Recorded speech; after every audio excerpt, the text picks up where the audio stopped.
नमस्कार, मैं हूं अंकित। आप देख रहे हैं the rhythm music YouTube channel.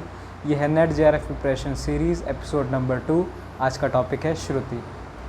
श्रुति का अर्थ है ध्वनि की सबसे छोटी इकाई। ध्वनि की सबसे छोटी इकाई को श्रुति कहते हैं, या फिर जो हमें सुनाई दे वह श्रुति है। संगीत में एक सप्तक में कुल 12 स्वर होते हैं। उन 12 स्वर के मध्य में 22 श्रुतियाँ मानी जाती हैं, जो कि कुछ इस प्रकार हैं: तीव्रा, कमुद्वती, मंदा, छंदोवती, दयावती, रंजनी, रक्तिका, रौद्री, क्रोधा, वज्रिका, प्रसारणी, प्रीति, मार्जनी, क्षिति, रक्ता, संदीपनी, आलापनी, मदंती, रोहिणी, रम्या, उग्रा, क्षोभिणी। ये कुल 22 श्रुतियाँ होती हैं। भरत से लेकर के आधुनिक काल तक सभी ग्रंथकारों ने 22 श्रुतियाँ ही मानी हैं। कुछ ग्रंथकारों ने मध्यकाल में 44, 66 एवं कुछ ने अनंत श्रुतियाँ भी मानी हैं। अच्छा, ये बताइए कि 22 श्रुतियाँ ही क्यों मानी गई? इसका कारण यह है कि एक सप्तक में कुल 22 ऐसे छोटे छोटे स्थान हुए जिन्हें हमारे कानों द्वारा सुनकर पहचाना जा सका, जिनमें एक से बड़ा और दूसरे उससे ऊंचा करके 22 अंतरालों को हम अपने कानों द्वारा स्पष्ट रूप से पहचान सकते थे। उन्हें इसलिए 22 श्रुतियाँ कही गई। फिर हमें ये समझ नहीं आता कि उन 22 श्रुतियों पे 12 ही स्वर क्यों स्थापित किए गए, 22 क्यों नहीं किए गए।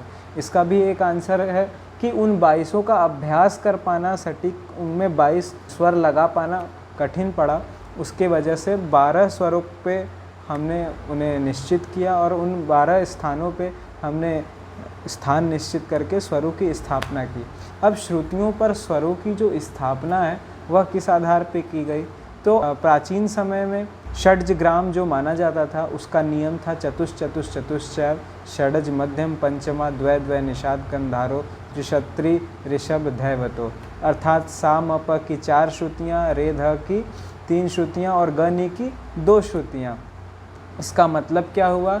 इसका मतलब हुआ कि क्रमशः 1 से लेकर के 22 तक हम श्रुति लिख देंगे, जिसपे 4, 7, 9, 13, 17, 20 एवं 22 श्रुति के आगे सा, रे, गा, मा, पा, ध, नी क्रमशः अगर हम लिख देते हैं तो ये हमारा स्वरों की स्थापना हो जाएगी, जो कि षड्ज ग्राम के अनुसार है। अब उसके पश्चात मध्यम ग्राम का एक अपना नियम है, गंधार ग्राम का एक अपना नियम है, जो कि हम जब ग्राम पढ़ेंगे तो समझेंगे। अभी हम श्रुति में इतना समझ लेते हैं कि श्रुतियाँ जो है वो 22 होती हैं। इन्हीं 22 श्रुतियों के ऊपर सारे गामा पा ध नि स्वर स्थापित किए गए हैं। तो ये था श्रुति का छोटा सा एक्सप्लेनेशन।